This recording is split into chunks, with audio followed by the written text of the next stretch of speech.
Hello and welcome back. Today I'm going to be watching and reacting to an introduction, for an American, to Parliament, just to understand, I guess, the government, Parliament more, just the gist of UK government and how it works, maybe how it forms. And this might be, I think this is like 6 years old, so there might be things that are dated, so I'd like to know about that. Let's just get into it because I'm curious to see how it differs, I'm sure, greatly from what I'm used to here in the US, and what's different, how they kind of conduct it, how it came about, perhaps the history. And here we go, an introduction to Parliament, which is also a beautiful, very cool looking building. Love it. Healthcare, education, the environment, international aid, crime. Issues affecting all our lives are shaped and driven by Parliament. But how did it all begin? What does Parliament do all day, and how do you fit in? Parliament has evolved throughout its long history to become what it is today, changing over time to meet the needs of the people. Two key historical events began this process. In 1215, King John put his seal on Magna Carta and agreed to a list of 63 rules set out by a group of barons. This ensured for the first time that no one, not even the king, was above the law. 50 years later, Simon de Montfort, for the first time, invited representatives of the towns and shires to his 1265 Parliament. These events established the foundations for the representative democracy we have today, and from this point onwards, the power to make decisions for the nation passed, over time, from the monarch to Parliament.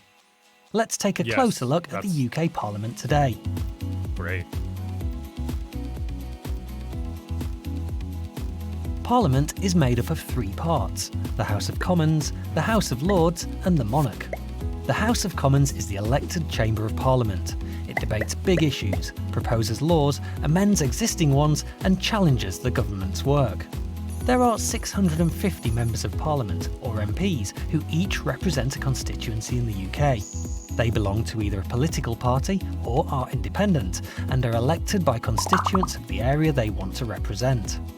The leader of the party that has the most MPs elected after a general election becomes the Prime Minister and heads up the government.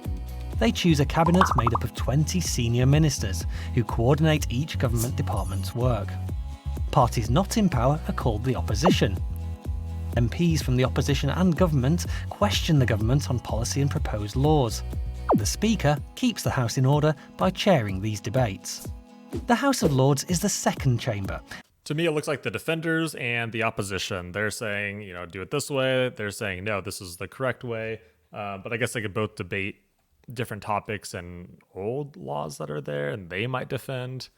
I'm answering my own questions. Order by chairing these debates. The House of Lords is the second chamber and shares the making and shaping of laws with the House of Commons.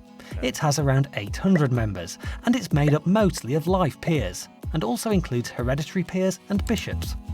Lords are selected for their knowledge and experience, and hold government to account by using their expertise to look at laws and issues in detail. The monarch's role is mainly ceremonial. They meet the Prime Minister once a week to hear what's going on in Parliament and formally agree every new law. But that's not all. There are also people working behind the scenes who support the work of Parliament: clerks, librarians, researchers and many more. It's good, yeah. The government has been elected to run the country, and Parliament holds the government to account for us, the public. But how? Prime Minister's questions and ministerial questions give MPs and Lords the opportunity to challenge the government's policies. It's in these debates that they can share the views of their constituents and the public, and how new policies may affect them. That's fantastic. I think that's a wonderful thing. Another important way Parliament can scrutinise or look in detail at the work of government is through select committees. Select committees analyse and scrutinise policy. They're made up of either MPs, Lords, or a mixture of both. Together, committee members look at a particular subject and make recommendations on improvements. Witnesses with expertise in the area under scrutiny are called to give evidence, which is used to help shape the committee's inquiry. Members of the public, like you, with a view on the subject can also give evidence for consideration. At the end of an inquiry, a committee writes a report with recommendations that the government usually responds to within 60 days. I mean, this is all sounding pretty fantastic so far. I would like to know your opinion of it, and maybe when you actually watch it, it's like chaos, or nothing gets done, or things get spiraled out of control, or maybe everything's pretty darn good. You know, it like runs pretty smoothly. I'd like to know your take on how the system in general works. Yes, I understand nothing's perfect. No government is perfect, but there are definitely those out there that are pretty good, I think, even with their inevitable flaws. Both houses in Parliament share responsibility for making and shaping laws. But where do laws come from in the first place? Yes. A bill is a proposal for a new law, or to change an existing law, and comes from lots of places, like governing and opposition parties, public inquiries, civil servants, or campaign groups. So how does an idea get turned into a law? Imagine the government wanted to place greater controls over the internet. A proposal called a Green Paper is published, which presents the government's ideas for future policy. This is open for public discussion, with interested groups like internet service providers and others likely to be affected. Once findings are gathered, a White Paper is published, which outlines a firmer plan for government policy. Cabinet ministers must agree whether the proposal is taken forward. Once agreed, a bill is drawn up, and the minister responsible for the policy introduces the bill to Parliament for debate. MPs and members of the House of Lords comment on, debate, or amend the bill through several stages, and at the end of the process, apart from very rare circumstances, it must be agreed by both houses. It's then passed to the monarch, who gives formal approval, or royal assent, and the bill becomes law, called an Act of Parliament. Nice. I like it. I mean, yeah. In the Looks great on paper, I guess you could say. I don't know, once again, how it flows so nicely. And also, it goes to the monarch, as in the queen, correct, to get formal approval, like the last kind of check mark or checkbox off the list. And I believe, if I'm correct, that pretty much everything is approved through the monarch, the queen. Other than, you know, maybe a handful of laws that have come up in the past, like a very, very few. If I'm thinking of the correct thing, but if not, correct me. UK, we live in a democracy, which means power is in the hands of the people through our right to vote. Throughout history, lots of people in the UK have campaigned for the voting rights we have today. There are lots of different types of elections to vote in: general, local, European. Let's take a closer look at how MPs are elected to the House of Commons through the general election. It's dated, I understand, but bear with the video. General elections take place in the UK usually once every 5 years, and every seat is up for grabs. On polling day, voters make a choice from a list of candidates. The candidate with the most votes then becomes that constituency's MP. Okay, but how would I know who to vote for? Before elections, candidates need to campaign to get people to vote for them. Campaigning can involve handing out political leaflets, speaking in public debates, talking to people during door-to-door visits, and party political broadcasts. Parties standing for election publish a declaration of their policies during the campaign, called a manifesto. Once elected, an MP represents all their constituents, even the ones that didn't vote or voted for a different candidate. The party with the most MPs elected forms the government, and their leader becomes Prime Minister. And if there's a hung parliament, where there's no clear winner, then a minority government or a coalition government may be created. I don't know if that's ever happened before. I can't think of anything on the top of my mind, but I don't live there. Has this ever happened before? And if so, how many times? It can't be common, I would assume. I feel like that'd be very rare, like a very rare case scenario that this happens, but maybe I'm wrong. A fresh election held.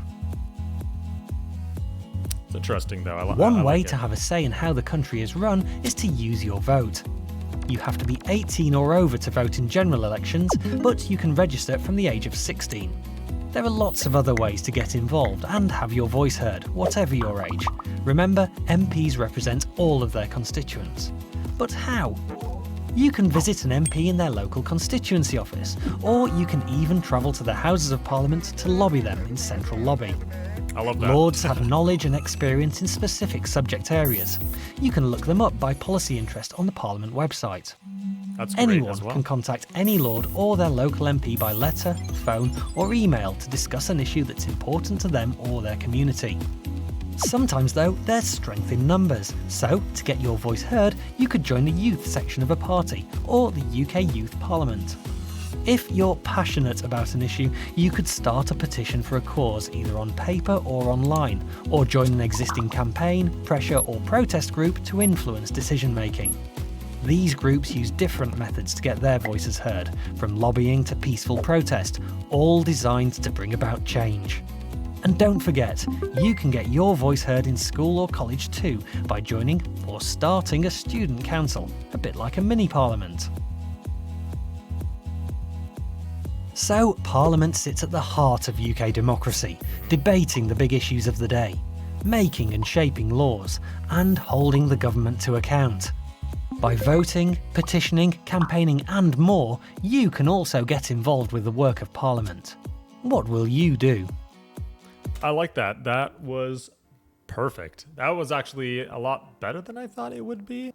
And this image at the top right is kind of cracking me up there. I should just click that now and watch it. It's much more clear to me now, that's for sure. This was a good video to kind of summarize it, a little bit of the history. But a question for you, and from whatever country really you come from, but especially if you're in the UK, how, like, watching this video on paper, if you will, it makes just a lot of sense.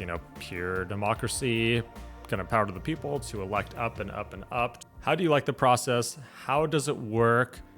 Once again, yes, there are going to be flaws, but in general, how do you like it? How do people like it? Yes, this is a little dated. What has changed? Kind of any more flavor you could give on this topic, on Parliament, on how the government works and how you like it. Because I am definitely not familiar with it. I've just seen clips here and there, and that is all my knowledge on it, or from movies or shows. So I want to hear from you. We will discuss in the comments and learn together. I'll learn. I'll be learning a lot from your stories and kind of insight on this from insiders of the UK. So thanks for watching, and until next time, have a good rest of your day.